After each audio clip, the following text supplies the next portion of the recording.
కూటమి ప్రభుత్వం రాష్ట్రాన్ని సమగ్రాభివృద్ధి వైపు ప్రయాణం చేసేలాగా కీలకమైన నిర్ణయాలు తీసుకున్నట్లు కనిపిస్తుందండి.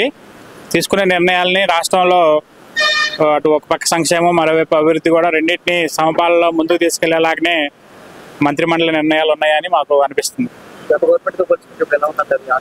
గత గవర్నమెంట్ మరీ అధ్వానం కదండి, అరాచక ప్రభుత్వం, అంతా ఎక్కడ చూసినా దోపిడీ, అవినీతి మయం అయిపోయేది. ఇప్పుడు కొంచెం అటు పరిపాలనలోనూ, అటు అధికార యంత్రాంగం, అటు ప్రభుత్వంలోనూ కొంచెం మార్పులు వచ్చి కొంచెం మంచి ప్రభుత్వం అనిపిస్తూ ఉందండి.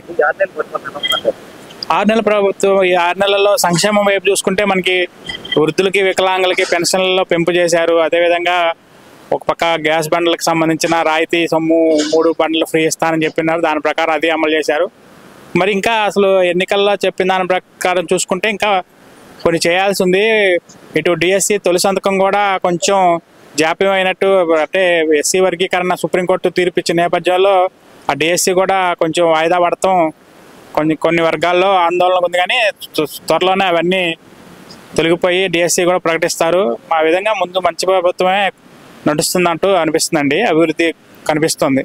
అదిగాక మన దావోస్లో కూడా మంచి కంపెనీలతో చర్చలు జరపడం, వాటిని కొన్నేమో ఎంఓఏలు తీసుకున్నాం, కొన్నేమో డైరెక్ట్గా వర్క్కి వెళ్ళిపోదాం అన్నట్టు లోకేష్ గారు మొన్న ప్రెస్ మీట్లో చెప్పడం, రాష్ట్రంలో కొంచెం మంచి పరిశ్రమలు వచ్చి రాష్ట్రం గాడిన పడిద్దని అనుకుంటున్నాం.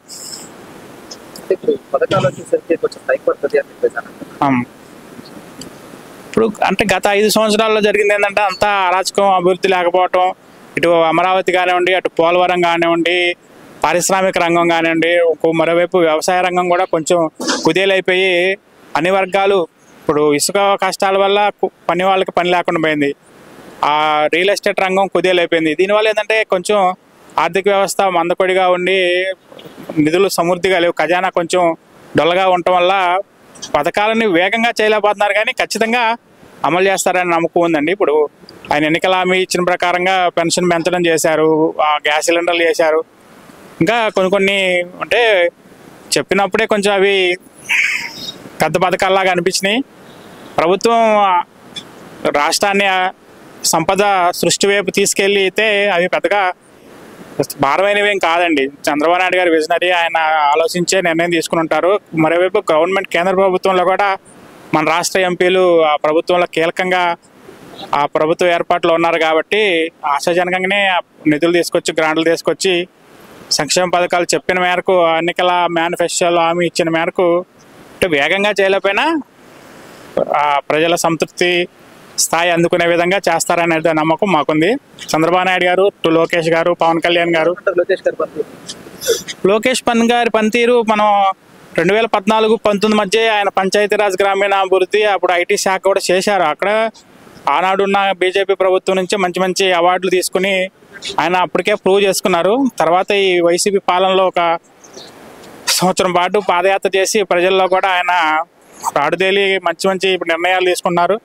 ఇప్పుడు విద్యాశాఖ మంత్రిగా మనం చూస్తున్నాం, మెగా పేరెంట్స్ డే మీటింగ్ పెట్టడం, అక్కడ పాఠశాలలో ఏ విధమైనటువంటి సమస్యలు ఉన్నాయి, ఏమి మనం విద్యా వ్యవస్థను ప్రక్షాళన చేయటం, టీచర్లకు కూడా అంతకుముందు ఉన్నటువంటి యాప్లు కానివ్వండి, వాళ్ళకి అంతకుముందు ఉన్న మరుగుదొడ్లు కానీ, ఇతరత్ర విద్య కాకుండా వేరే పనులన్నింటినీ చిన్నగా తగ్గించుకుంటా ఉపాధ్యాయులు కేవలం చదువు మీదే, పిల్లలకు చదువు చెప్పే దాని మీద దృష్టి పెట్టేలా నారా లోకేష్ గారు నిర్ణయాలు తీసుకుంటున్నారు. ప్రస్తుతం ట్రెండింగ్లో ఏఐ ఆధారిత పరిశ్రమలు మన రాష్ట్రానికి, దాన్ని అమరావతిని ఒక కేంద్ర బిందువుగా చేయాలని చంద్రబాబు గారు, లోకేష్ గారు ఇద్దరు కూడా ఏఐ జనరేటెడ్ సంస్థల్ని ప్రోత్సహించి మన రాష్ట్రంలో ఉన్నటువంటి నిరుద్యోగ యువతకి ఉద్యోగాలు, ఉపాధి కల్పించాలనేటటువంటి దృఢ సంకల్పంతో ముందుకెళ్తున్నారు. ఆ విధంగానే దావోస్లో కూడా చర్చలు జరిగినట్టుగా మనం పేపర్లలో, టీవీలో చూసాం కదండి.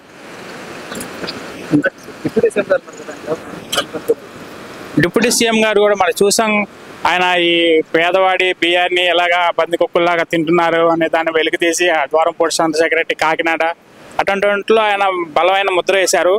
అదేవిధంగా హోంమంత్రి గారి అంటే ఇప్పుడు రాష్ట్రంలో ముఖ్యమంత్రి గారు, డిప్యూటీ సీఎం ఉన్నారు, తర్వాత హోంమంత్రి గారు కూడా తీసుకున్న నిర్ణయాలు కొంచెం నిదానంగా ఉన్నాయని చెప్పి కొంచెం ఆయన అలర్ట్ చేయడం వల్ల సోషల్ మీడియాలో చాలామంది వ్యక్తిత్వ హననాలు అనేవి ఈ మధ్య మనం చూడట్లేదు. అది కూడా కేవలం పవన్ కళ్యాణ్ గారు ఆ రోజు ప్రభుత్వం మీద ఇలా జరుగుతుంది, దీన్ని మనం రెక్టిఫై చేయాలని ఆయన చేసుకున్న నిర్ణయం వల్లే అని చెప్పి నేను భావిస్తున్నానండి. అది ఇంకా రాబోయే రోజుల్లో మంచి మంచి నిర్ణయాలు తీసుకొని రాష్ట్ర అభివృద్ధిలో పవన్ కళ్యాణ్ గారు కూడా కీలకంగా ఉంటారనేటటువంటి నమ్మకం ధీమా మాకున్నాయండి. గతంలో రోడ్లు ఎక్కడ ఉన్నాయండి, గుంతల్లో రోడ్లు ఉండేవి. ఇప్పుడు కొంచెం రోడ్ల మీద అక్కడక్కడ గుంటలు కనబడుతున్నాయి. కానీ ఇంకా ఖజానా ఇప్పుడు నిధులకు కేటాయించాల్సినటువంటి వాళ్ళ దగ్గర ఉన్న వెసులుబాటు చూసుకుని చాలా వరకు ప్యాచ్ వర్కులు చేశారు. రోడ్లు అయితే గతానికంటే బాగున్నాయి, గుడ్డి కన్నా మెల్లనాయి అన్నట్టు.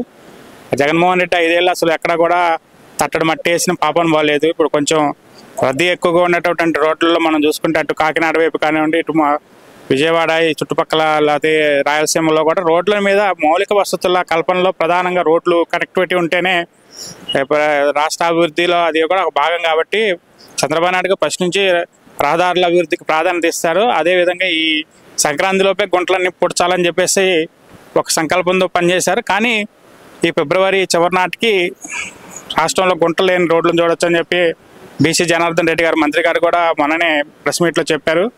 అదే జరుగుతుందండి, రోడ్లు బాగున్నాయి. గత 5 సంవత్సరాల్లో ఇప్పుడు పథకాలు, సంక్షేమ పథకాలు అవి మంచి పనులు చేశాడు కదా. ఇప్పుడు మంచి పనులు చేశాడంటేనండి, ఇప్పుడు చంద్రబాబు నాయుడు గారు చేసే పనితీరుకి జగన్మోహన్ రెడ్డి గారు చేసే పనితీరుకి తేడా ఏంటంటేనండి, ఈయన చంద్రబాబు నాయుడు గారు డే 1 నుంచి ప్రజలతో ప్రెస్ మీట్లు పెట్టి రోజు ఏం జరుగుతుంది, రాష్ట్రంలో ఎక్కడెక్కడే ఉంది, మేము ఈరోజు ఏం చేసాం, రేపు ఏం చేస్తున్నాం, ఎల్లుండి ఏం చేయబోతున్నాం అనేటువంటి అంశాలన్నింటినీ కూడా ప్రజల దృష్టిలో పెట్టేటువంటి. కానీ జగన్మోహన్ రెడ్డి గారు ఏనాడు ఆ తాడేపల్లి ప్యాలెస్ నుంచి బయటకు వచ్చి ప్రజలతో మీడియా ముఖంగా మాట్లాడింది లేదు. అన్ని స్క్రిప్టెడ్ రికార్డెడ్ ఆడియోలే మనకి కనబడే.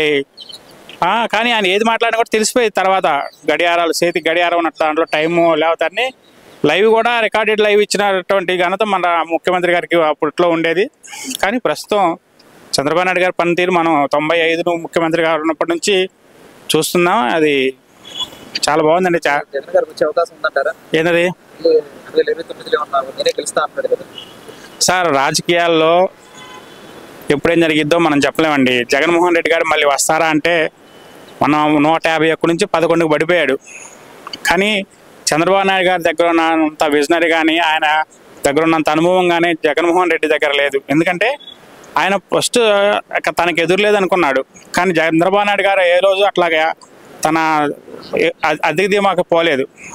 ప్రజల్ని, అటు అధికార యంత్రాంగాన్ని, ఇటు నాయకుల్ని, సహచర నాయకుల్ని, మంత్రుల్ని, ఎమ్మెల్యేలు అందరినీ కూడా ఒక పట్టాల మీద నడిపించుకుంటూ వెళ్ళాడు తప్ప ఇష్టానుసారంగా యథేచ్ఛగా ఆయన ఎప్పుడూ వ్యవహరించలేదు. కానీ చంద్రబాబు నాయుడు గారి వ్యవహార శైలికి భిన్నంగా జగన్మోహన్ రెడ్డి గారు ఉన్నారు. ఇప్పుడు చూడండి, జగన్మోహన్ రెడ్డి గారి దుందుడుకు స్వభావం, అహంకారపూరితమైనటువంటి వైఖరి వల్లే విజయసాయి రెడ్డి కూడా వాళ్ళ పార్టీ నుంచి బయటికి వెళ్ళి వ్యవసాయం చేస్తానని చెప్పి రాజకీయ సన్యాసం చేశాడు. తర్వాత గ్రామాల్లో మంత్రులు చేసిన అటువంటి నాయకులు, జిల్లాల్లో శాసించినటువంటి నాయకులు, సామాన్య ఉదయభాన్ కానీ, బాలినేని శ్రీనివాసరెడ్డి గారు కానీ, మోపిదేవి వెంకటరమణ గారు కానీ, బైదా వస్తానరావు, ఇట్లా జగన్మోహన్ రెడ్డి గారు ఆ రోజు ఎవరినైతే తన అనుచరులుగా, తన ముఖ్య సహచరులుగా పెట్టుకున్నారో వాళ్ళందరూ కాడి కింద పడేసి బయటికి వెళ్ళిపోతున్నారంటే జగన్మోహన్ రెడ్డి గారి మోనోపోలియన్ తట్టుకోలేకే. దానివల్లే ఆయన ఆ రోజు నిజంగా బలమైనటువంటి ఒక రాజకీయ పార్టీగా అవతరించి 151 సీట్లతో బలంగా ఉన్నటువంటి ఒక కాంగ్రెస్ రాష్ట్రాన్ని ఏలినటువంటి పార్టీ 11 సీట్లకు పరిమితం అవడం అంటే పూర్తిగా అధినాయకుడి ఒక వ్యవహార శైలే అందుకు నిదర్శనం. ఇప్పుడు ఆ రోజు చెప్పినట్టు 100 మంది కుక్కలకి సింహం నాయకుడిగా ఉంటే అన్ని కుక్కలు కూడా సింహంలాగే కనబడతాయి.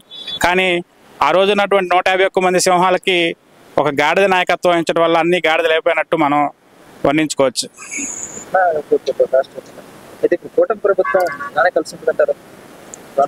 ఇప్పుడు అండి